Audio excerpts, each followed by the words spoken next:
A graça e a paz, amados. Nós estamos aqui em mais um domingo de escola dominical. Estou eu aqui de novo e nos foi dada a missão de trazer um estudo a vocês de um tema que não é pouco relevante. E nesses dois encontros, nós teremos dois encontros em que falaremos sobre a nossa postura diante daquilo que é inevitável. Vivemos na terra, padecemos, nos alegramos, choramos, perdemos, ganhamos. E como lidar com tudo isso? É claro que antes de mais nada nós precisamos fazer uma advertência de que não queremos aqui, talvez o tema possa sugerir ou dar a entender isso, que diminuímos ou que relativizamos um mal que é considerado o mal do nosso século, que afeta milhões de pessoas, já era um número expressivo, mais de 10 milhões de pessoas foram acometidas por esse mal, e isso sem considerar a pandemia, porque os números que eu vi eram em 2019, pelo IBGE. Se considerar a pandemia, isso se agrava consideravelmente. Então, não quero aqui tratar de forma leviana a depressão. E até porque não somos médicos, não abrimos nem fechamos diagnósticos. E, muito pelo contrário, a gente incentiva que todo aquele que sentir qualquer tipo de sintoma que possa sugerir isso, que procure um médico e que também se utilize de medicamentos, como qualquer parte do nosso corpo, uma vez afetada, a gente procura um especialista e ali também um tratamento. Assim também se aplica a um quadro de depressão. Então, não é sobre isso que nós queremos falar.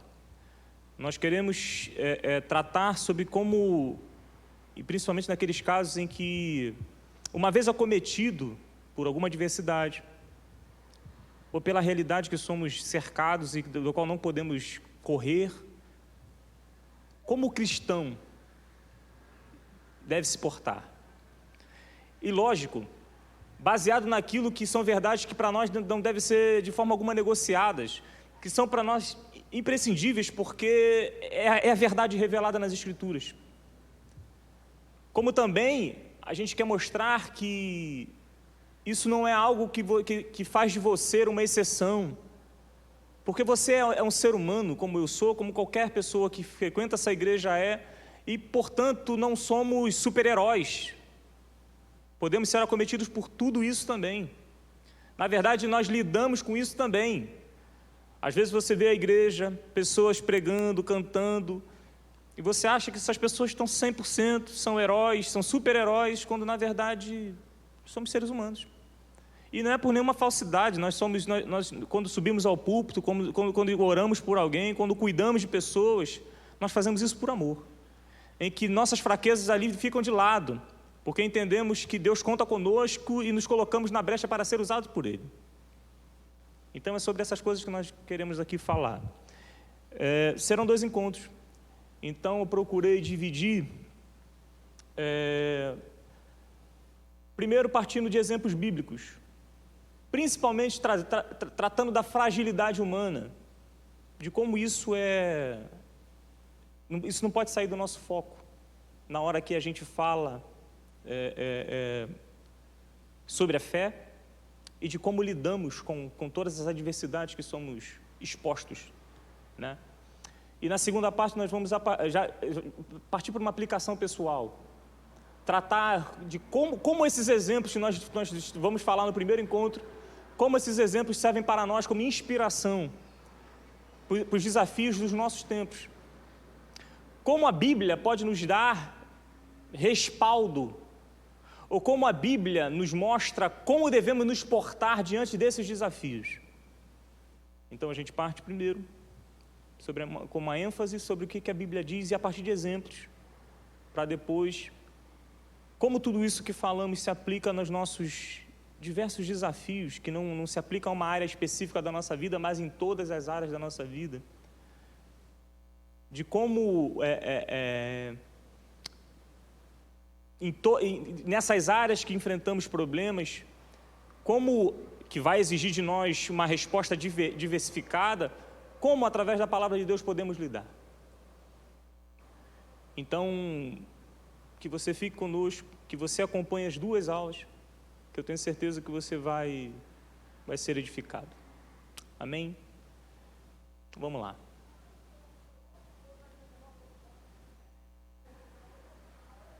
Aí.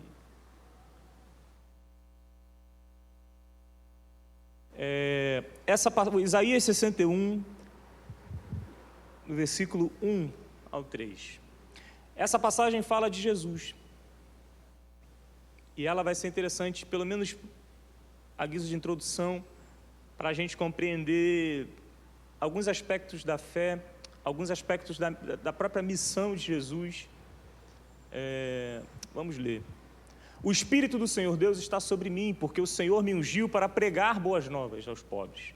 Enviou-me a curar os quebrantados de coração, a proclamar libertação aos cativos e a pôr em liberdade os algemados, e a pôr sobre os que choram em Sião uma coroa em vez de cinzas, óleo de alegria em vez de pranto, manto de louvor em vez de espírito angustiado. Eles serão chamados carvalhos de justiça, plantados pelo Senhor para a sua glória. Essas são as missões. Tudo isso que foi elencado nesse texto representa aquilo que o Messias, que haveria de vir no momento desta profecia, ele viria tratar. Veja, alguns aspectos desse texto, fala não só de uma transformação enquanto condição social, de um povo que de fato seria disperso, cativo, humilhado, exilado, mas também tratar aquilo que tem a ver com a alma do homem. Claro, de um povo sem esperança, de um povo angustiado, de um povo sem a certeza, de um povo que tinha uma história triunfante, com promessas triunfantes, mas que naquele momento passaria por diversas humilhações. E é esse Messias que viria, que não só restauraria, para a cabeça de um judeu, por exemplo, a sua condição política, social, mas de um Messias que, acima de tudo, viria para trazer de volta a alegria, a esperança, a identidade. E é muito interessante a gente começar por esse texto, porque uma das coisas que Jesus faz em nós é nos dar identidade, uma nova identidade, nos trazer certezas que até então não tínhamos, nos trazer esperanças que até então não tínhamos, nos trazer dignidade que até então, baseada naquilo que nós aprendemos no mundo, também não tínhamos. Nos dar uma chancela de filho, o que para nós é maravilhoso, porque a despeito de tudo aquilo que podemos sofrer nessa terra, ter a certeza que somos chamados filhos de Deus, é a garantia que um dia reinaremos com Ele. Isso significa que temos lugar a ir, que temos recompensa a receber, que somos cuidados, que somos amados. Esse Messias, esse Jesus, do qual nós conhecemos, ele veio para curar a nossa alma, para nos dar a certeza de uma vida que desconhecíamos. E foi para isso, baseado nesse texto, que vemos de fato, há 700 anos atrás, o Messias sendo anunciado, que nos transformaria por completo. Antes da gente entrar especificamente nos exemplos, a gente precisa falar de uma coisa muito importante. Nós precisamos quebrar um mito que no nosso meio evangélico ele era corrente. E quantas pessoas foram marcadas, quantas pessoas foram ou punidas, ou castigadas, ou jogadas de lado, por um mito que gira em nossa igreja, e nossa igreja, quando eu falo a MAC, eu falo na nossa igreja evangélica, que é o mito da perfeição, que é o mito da impecabilidade até mesmo, embora não dita, mas é subentendida, de um mito do supercrente, do crente que não, de um padrão que às vezes nos é imposto, que não condiz com a realidade, principalmente daqueles que nos impõem, de mostrar para nós uma fé que associa o sofrimento a pecado, que associa a perda a pecado, a fraqueza, a imaturidade, que associa a dor ao pecado, a fraqueza, a imaturidade, criando na verdade uma casta e na verdade uma minoria, criando nas pessoas que frequentam, ao invés de tirar o fardo, colocando ainda mais fardo sobre elas, colocando sobre elas uma missão que para muitos é impossível, porque ao invés de serem tratadas, já jogam para elas um padrão que elas é impossível que naquele momento elas consigam alcançar. E nós vivemos anos e anos na igreja, e não só com relação aos atos, mas o supercrente bem exposto na figura, em que nos impõe vestimenta, nos impõe o modo de falar, o modo de conduzir as coisas, que causa muito mais frustração, medo, do que fé, do que paz, do que amor, em que muito mais importa alcançar esse padrão do que viver em comunidade, do que perdoar, do que acolher, do que amar. Esse mito que corre no nosso meio e que eu creio, eu acho, pelo menos, glórias a Deus pela minha igreja, que ele tem cada vez mais perdido lugar, mas é preciso ser lembrado sempre, porque uma vez eu entendendo exatamente quem sou, eu entendendo o meio que vivo, eu entendendo o que é o homem nesse relacionamento, tudo muda, as minhas expectativas sobre mim mesmo mudam, a minha expectativa sobre a minha igreja muda, a minha expectativa sobre o meu pastor muda. Isso não quer dizer que seja negativo, isso não quer dizer que eu tenha que duvidar de mim mesmo, da igreja, do pastor, não. O meu foco deixa de ser eu, passa a ser Deus, em que eu sou imperfeito, Deus é perfeito. Eu sei aquilo que posso e não posso, mas sei que Ele tudo pode. Então, a partir do momento que eu entendo quem sou eu nesse relacionamento, eu consigo perceber exatamente quem Deus é. Quando eu tiro a mim do centro do relacionamento e coloco Deus, tudo muda. A minha confiança muda, a minha esperança muda, a minha forma de ver o próximo muda, a minha forma de me relacionar na igreja muda, a igreja muda. Então é importante, antes da gente tratar sobre sentimentos que nos abatem, a gente precisa entender que é absolutamente natural que o ser humano, habitando neste templo carnal, que é o nosso corpo, é absolutamente normal, e que não é vergonha reconhecer a nossa fragilidade. O que não podemos deixar de reconhecer é a grandeza de Deus. O que não podemos deixar de reconhecer é a graça de Deus, é a presença de Deus, é o Espírito de Deus, porque são esses que nos fazem realmente reinar em vida, é que nos fazem realmente dar fruto nesta terra.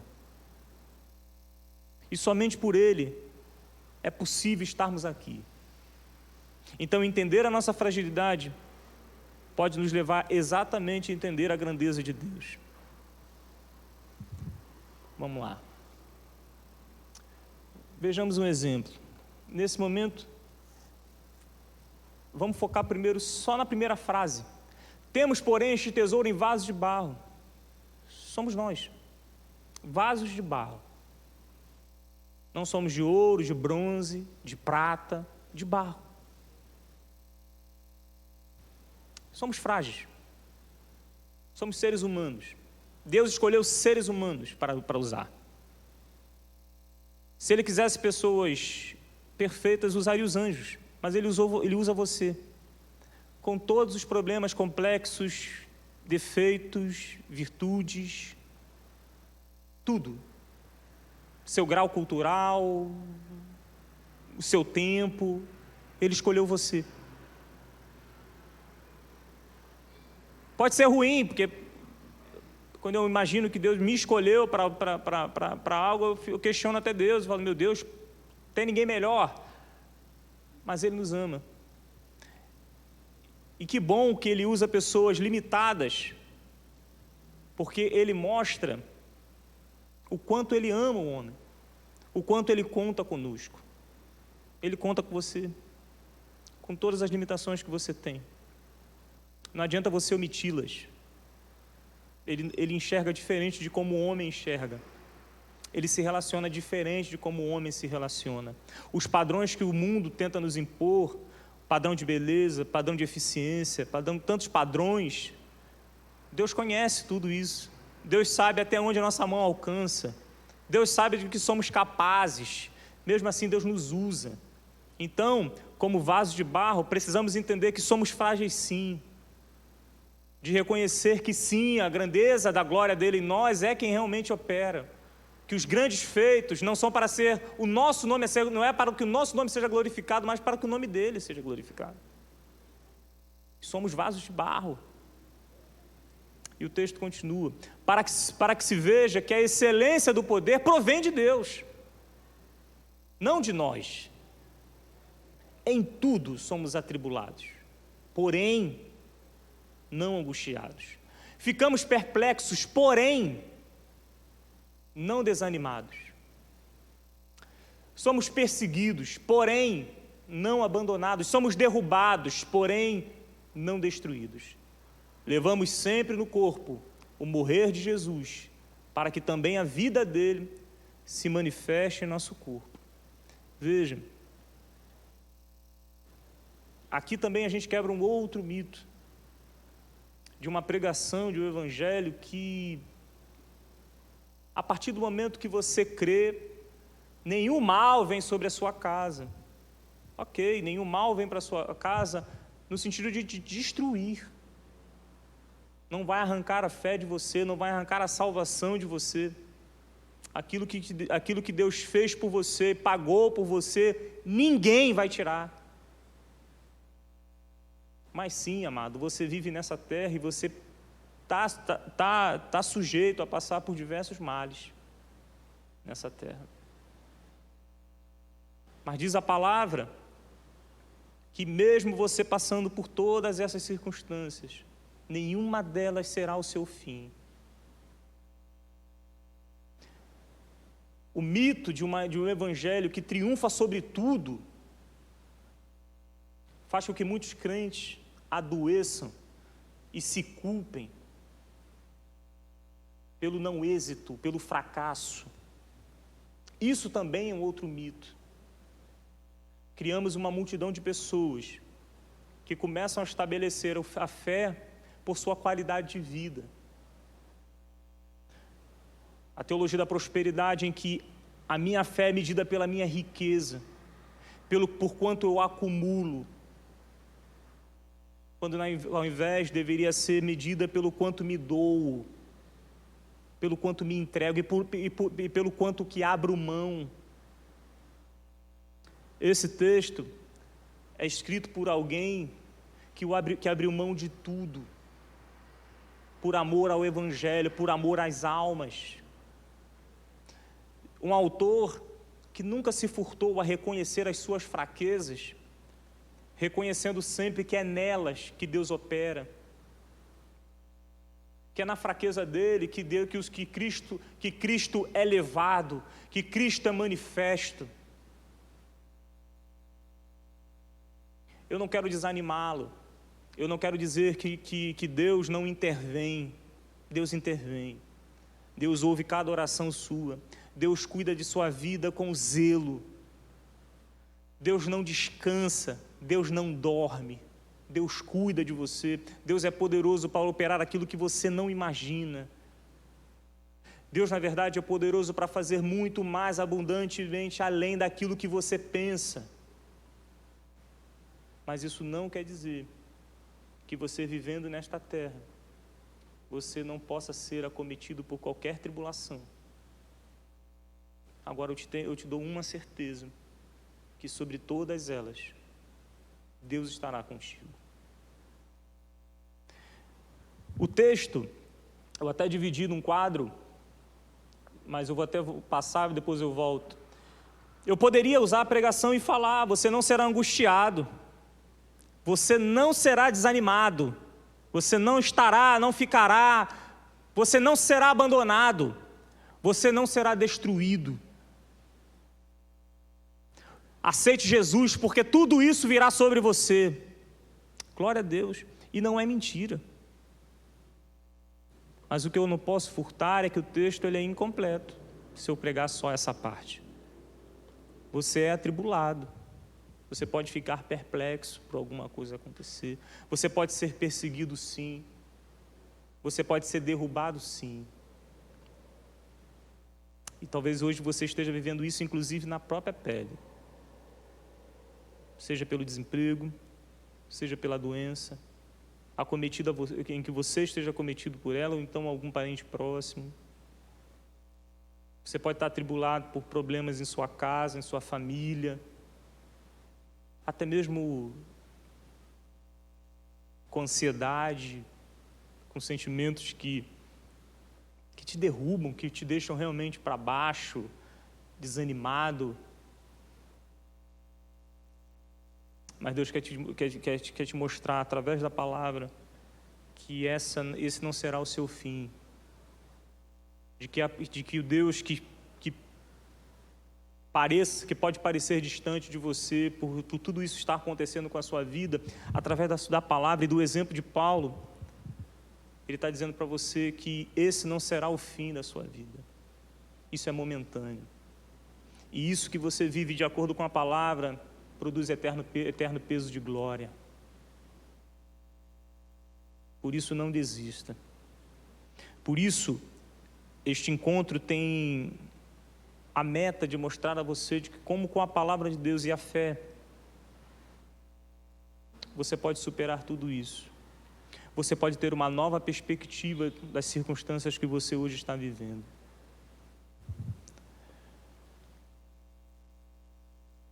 Vejamos Eclesiastes capítulo 3, texto conhecido. Tudo tem seu tempo determinado. Há tempo para todo propósito debaixo do céu. Há tempo de nascer, há tempo de morrer. Há tempo de plantar, há tempo de arrancar o que se plantou. Tempo de matar, tempo de curar. Tempo de derrubar e tempo de construir. Tempo de chorar, tempo de rir. Tempo de prantear, tempo de saltar. E assim vai. Eu só trouxe esse texto para mostrar a você de como o pregador, ele vai elencar como a nossa vida, ela é não cíclica, como necessariamente somos obrigados a viver essa espiral, mas que como nossa vida, ela é conduzida por momentos em que podemos passar por eles. Tempo de rir, tempo de chorar. Não existe essa vida regular em que só há alegria, em que só há conquistas, só há paz, como se fôssemos imunes a todo o mal, como se o Evangelho fosse, usando uma analogia incompleta, porque seria incompleta, o mundo todo está sofrendo e eu estou aqui andando sobre as águas. Não, amado. O que acontece lá interfere aqui. Nós estamos numa pandemia, empregos foram perdidos, tanto na igreja quanto fora. Pessoas adoeceram e morreram, tanto na igreja quanto fora. A nossa segurança está em Deus, sabendo que a despeito dos caminhos que sou levado, a sua boa e perfeita vontade há de se cumprir, mas que eu posso sim viver todas essas alternâncias da vida que são impostas a todos. Então, eu quero dizer para você que você não está sozinho. A sua dor pode parecer que não é vista nem ouvida. Talvez você esteja achando que está vivendo, e somente você está vivendo esse calvário. Não, todos nós, em algum grau, vivemos. E eu digo a você que é possível, ainda assim, continuar firme, crendo, sabendo que o mesmo Deus que opera e que operou no passado, opera ainda hoje, e é poderoso para operar aí onde você está. Este estudo, além de trazer conhecimento, é um conhecimento que deve produzir em você ânimo, força, alegria, não baseada em simples palavras humanas, mas baseada na promessa que a palavra de Deus nos dá. Vamos lá. Esse texto também a gente repete em toda pregação que a gente fala de tribulação, a gente sempre cita, né? Jesus fala: falei essas coisas para que em mim vocês tenham paz. No mundo vocês passam por aflições, mas tenham coragem, eu venci o mundo. Ele prepara os discípulos: vocês vão passar por tribulações, por aflições, mas tenham de bom ânimo, tenham coragem, eu venci o mundo.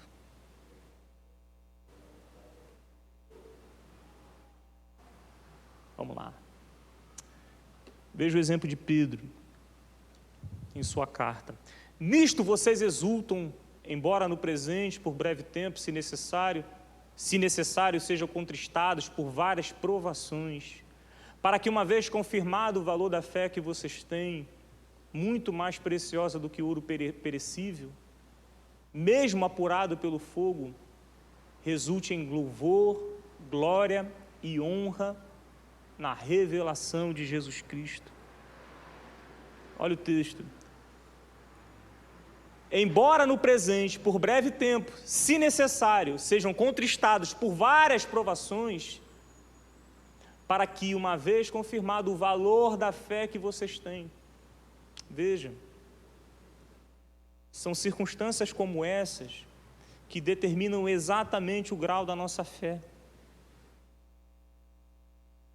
Eu posso sim, por determinado momento ou circunstância, chorar.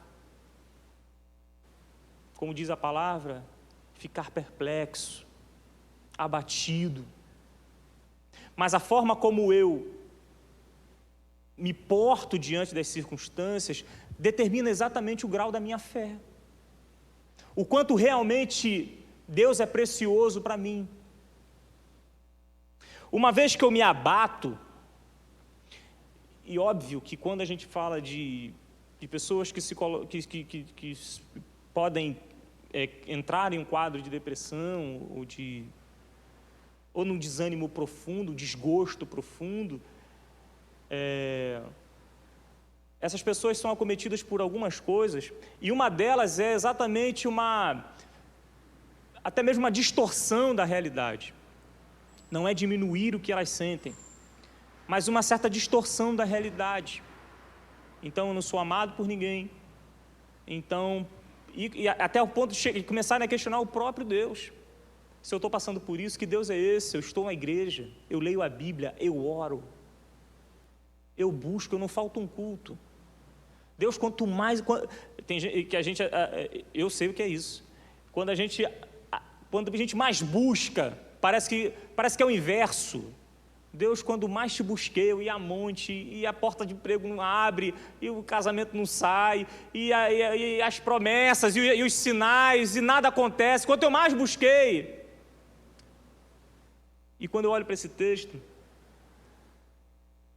eu sou lembrado exatamente do valor da minha fé. em que fundamento a minha fé está firmada, sobre que pontos minha fé de fato está firmada. Porque se a minha fé ela é condicionada à minha conta bancária, se a minha fé ela é vinculada a ter uma namorada, uma esposa, um carro, emprego, cargo eclesiástico ou qualquer outra coisa do gênero, é porque minha fé está equivocada. Porque uma vez que se toque nesses pontos, a minha fé desaba. Como se eu tivesse dado, como se eu desse condições a Deus. Olha, eu te busco, mas eu quero a minha casa, a minha despensa cheia, eu quero emprego, eu quero um casamento feliz, eu quero uma família equilibrada, eu quero. Isso não é fé. Isso são bênçãos que Deus nos dá sim, mas Ele nos dá por amor, não porque você é tão fiel. Porque, sinceramente, se Deus começar a me dar as coisas baseado no quanto eu o busco, talvez eu ainda saia no negativo. Então, cuidado. Agora, a minha fé, ela se estabelece exatamente na ausência. Porque uma fé que só quer ganhar e não sabe perder, não sabe, decisivamente essa pessoa não entendeu o que é o sentido real da fé. Porque se eu não ando por vista, a minha fé se baseia muito mais naquilo que não vejo do que naquilo que vejo, apalpo, toco. Então são nessas circunstâncias, e falo isso com muito temor, até mesmo para não parecer que sou insensível a todo o sofrimento que você pode estar enfrentando, que eu também enfrento, e em algum momento da minha vida, ao ser acometido por algo e me abatido estiver, alguém chegar e lembrar, lembra da tua escola dominical lá que você falou, está aí assim? Não, amado, existe aquilo que vivo, que penso, e existe a verdade bíblica. Como eu vivo e penso, posso alterar, agora a verdade bíblica não.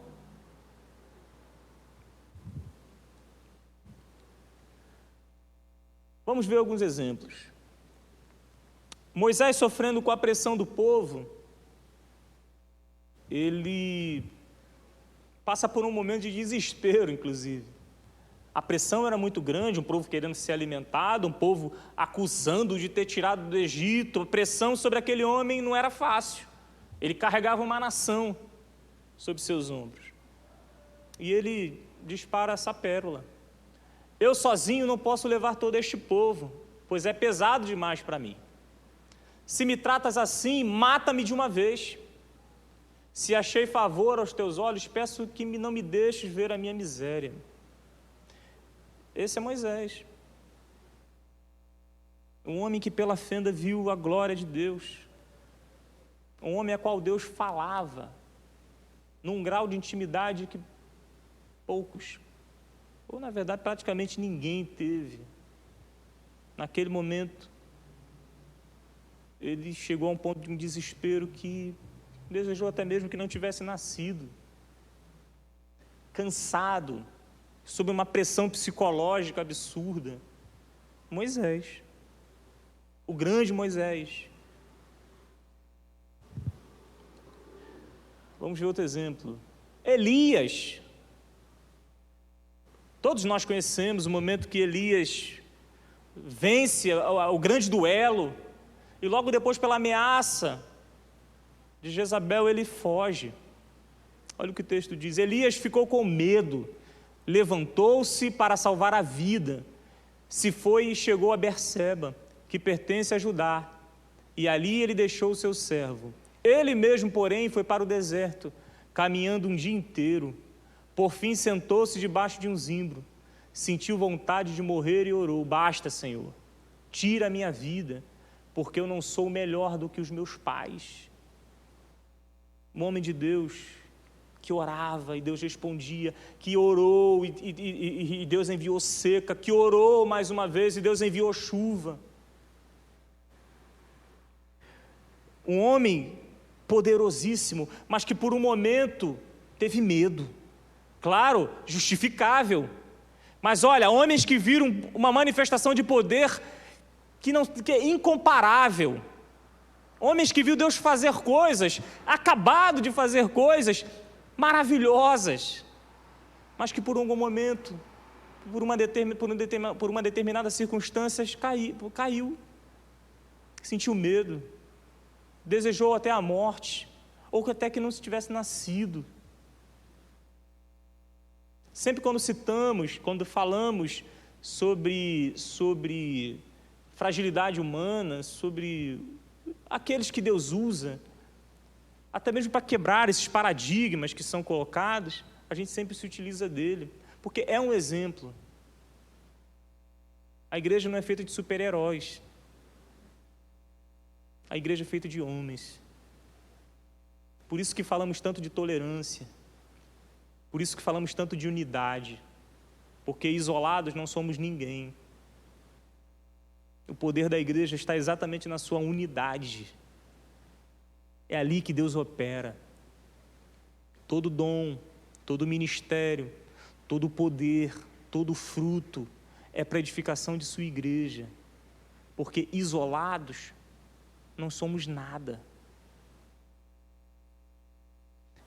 É claro, a gente está falando de um período que não havia igreja, mas isso já é um alerta. Todos esses personagens, e a Bíblia é maravilhosa porque eu sempre gosto de falar sobre isso, porque a Bíblia ela não tem uma narrativa de homens perfeitos, como ela não omite as fragilidades de seus personagens para parecer que todos são perfeitos, para dar um tom de santidade, de uma divindade aos seus personagens. Não, é Deus usando homens na terra para um fim.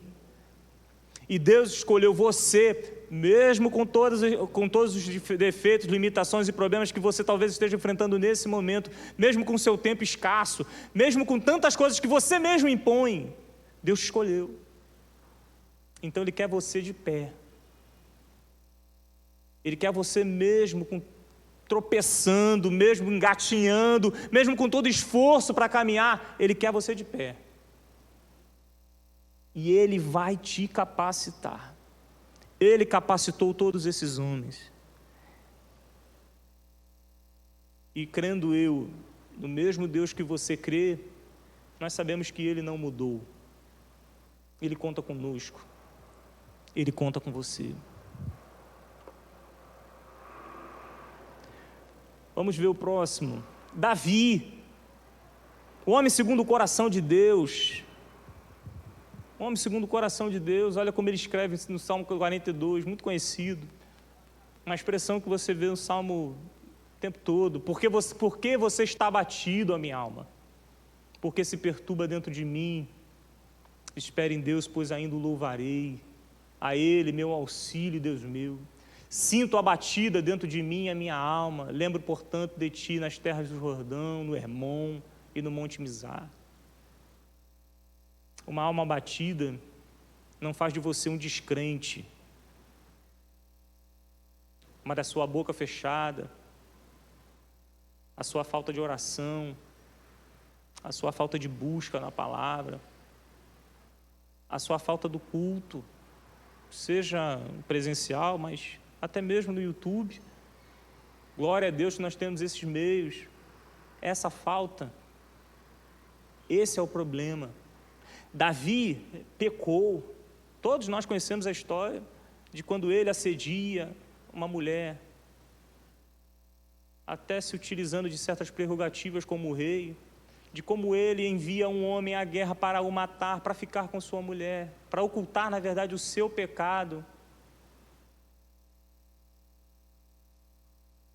Todos nós sabemos da consequência desse mal. Entretanto, foi esse homem que Deus falou e usou poderosamente. Um homem que tinha uma intimidade com Deus como poucos. Sabia expressar a natureza de Deus, como também sabia expressar a natureza do homem como poucos. E esse salmo é um exemplo. de alguém que fala para si mesmo, de que questiona a si mesmo. Um homem com dúvidas.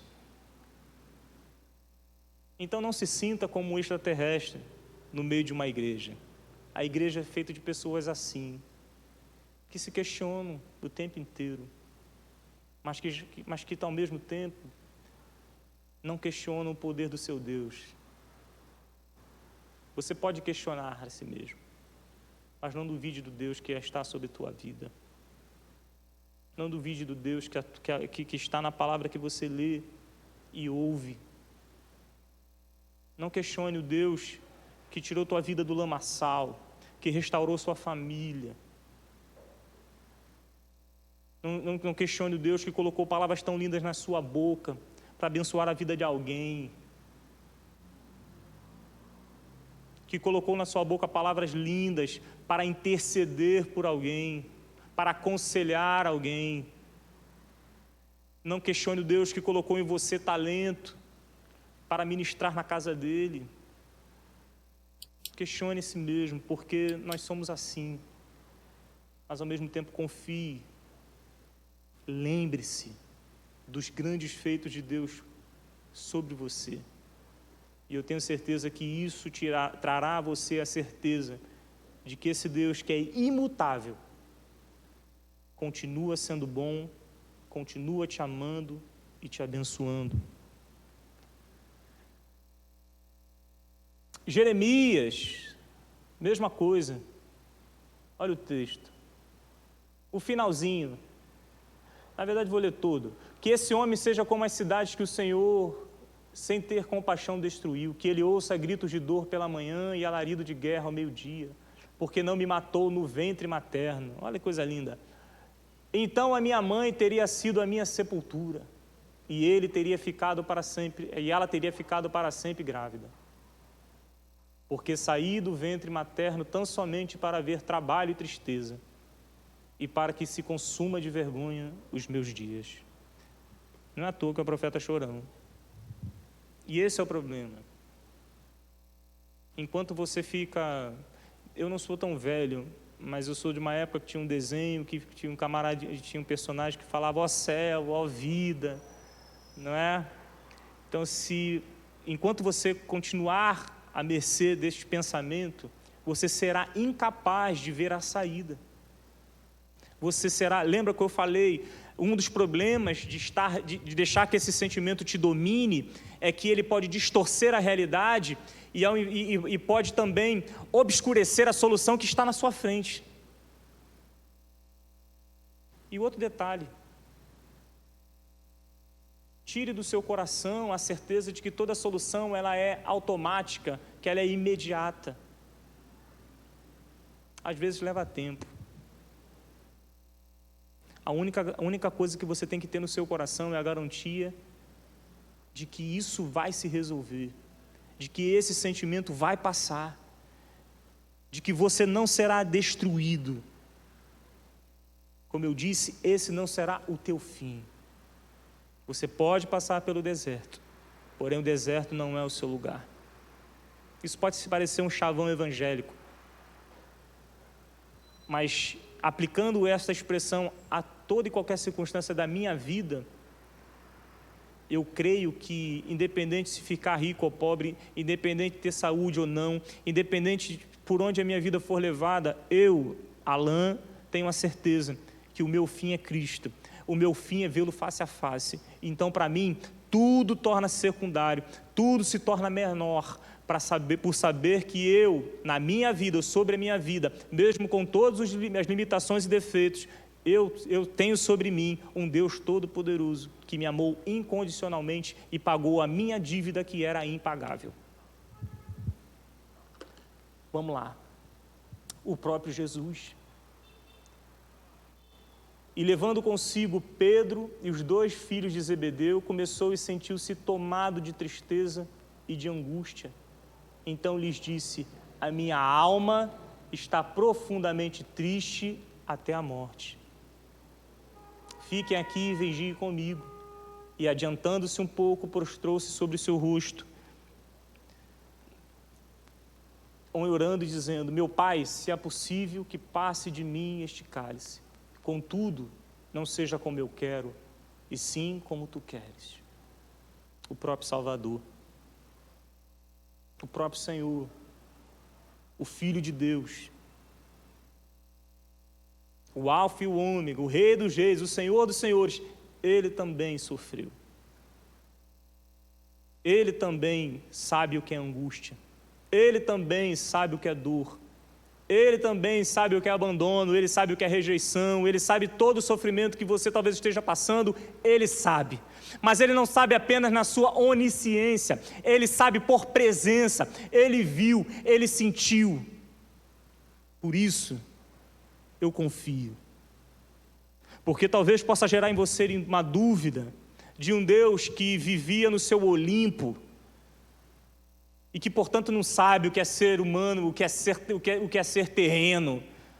Eu creio num Deus que habitou nesta terra, andou por essa terra, sofreu nessa terra.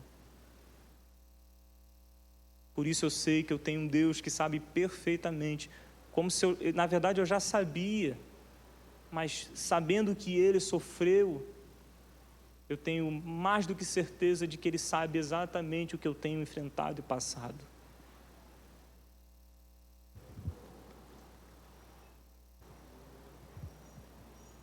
Aqui Paulo vai descrever diversas situações em que ele enfrenta. Prisões, açoites. Ele mesmo diz, 5 vezes recebi dos judeus 40 açoites menos um. 3 vezes fui açoitado com varas, 1 vez fui apedrejado, 3 vezes naufraguei. Olha que coisa linda. Eu quero esse evangelho. Fiquei 1 noite e 1 dia boiando em alto mar. Glória a Deus, amado, que chamado, hein? Glória a Deus, eu queria ter um chamado desse. Em viagens muitas vezes, em perigos de rios, em perigos de assaltantes. Isso aí a gente tem mais ou menos, a gente sabe um pouco. Em perigos entre patrícios, em perigos entre gentios, em perigos na cidade, em perigos no deserto, em perigo no mar, entre falsos irmãos, em trabalhos e fadigas, em vigílias, muitas vezes em fome, sede, em jejum, muitas vezes em frio e nudez. Parou por aí? Não, amado, para mim vem até o pior, que além dessas coisas, ainda sobre mim diz diariamente a preocupação com todas as igrejas. Não é sobre o telhado, não é sobre a conta de luz, de água, não. É sobre cada alma, sobre como elas se conduzem. Esse homem sabe. Esse evangelho é real. Não existe triunfo maior do que esse. É que a despeito de todos os açoites, naufrágios, prisões, preocupações, o reino de Deus cresce, Deus continua operando, Deus continua usando, e para isso é o que vale. Ele fala em Filipenses: o viver é lucro, o morrer é Cristo. Perdão, morrer é lucro, viver é Cristo.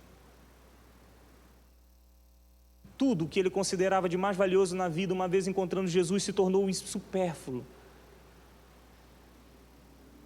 Porque ele sabia que tudo isso que ele abriu mão, para viver tudo isso que a palavra diz, faz sentido. Porque tudo isso que ele sofre gera um fruto, que é a salvação e que o reino avance.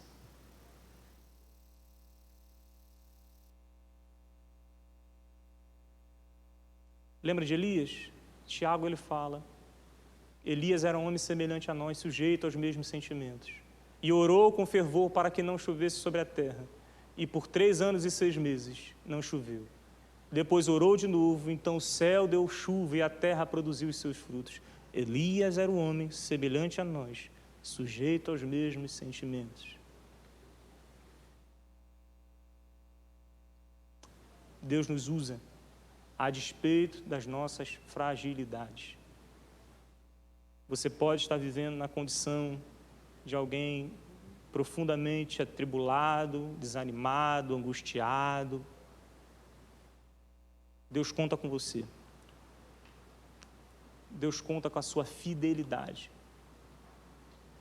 Deus conta que você hoje se levante como tendo uma nova perspectiva sobre si, sabendo que não é sobre você, mas sobre o Deus que está sobre a tua vida. Eu vou fechar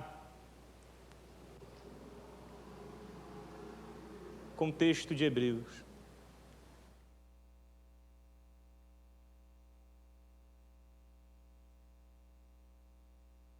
Portanto, também nós, visto que temos a rodear-nos de tão grande nuvem de testemunhas, livremo-nos de todo o peso, de todo o pecado, que tão firmemente se apega a nós e corramos com perseverança a carreira que nos está proposta. Olhando firmemente para o autor e consumador da fé, Jesus, o qual, em troca da alegria que lhe estava proposta, suportou a cruz, sem se importar com a vergonha, e agora está sentado à direita do trono de Deus. Portanto, pensem naquele que suportou tamanha oposição dos pecadores contra si mesmo, para que vocês não se cansem e nem desanimem. Não há nenhum mal se utilizar de medicamentos, não há nenhum mal procurar atendimento e tratamento. Mas lembre-se, mesmo utilizando-se de todos esses métodos, você é um filho de Deus. Mesmo você se utilizando de todos os artifícios que devem ser utilizados, Deus lhe deu autoridade. Deus lhe deu fé.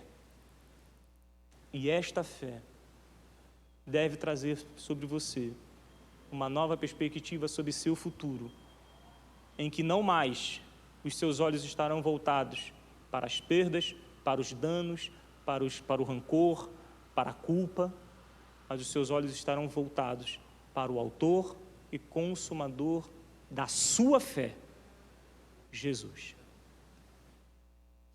Até o próximo encontro, amado. Deus abençoe sua vida. Tenha um ótimo domingo. Paz.